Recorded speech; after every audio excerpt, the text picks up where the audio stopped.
Hola amigos del Excel, bienvenidos a un nuevo vídeo. Aprendamos a extraer el mes de una fecha. En este vídeo te mostraré 3 métodos de extraer el mes de una fecha.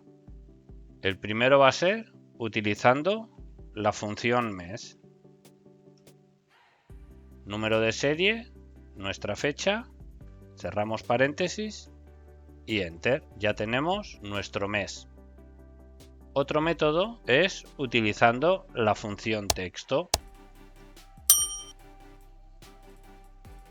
Valor será nuestra fecha, punto y coma, y ahora entre comillas, 2 M's para el mes.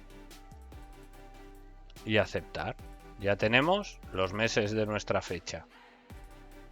Por último, si queremos extraer el mes de nuestra fecha en letras, para ello utilizaremos nuevamente la función texto. Valor será nuestra fecha, punto y coma, y a continuación entre comillas utilizaremos 4 M's de mes.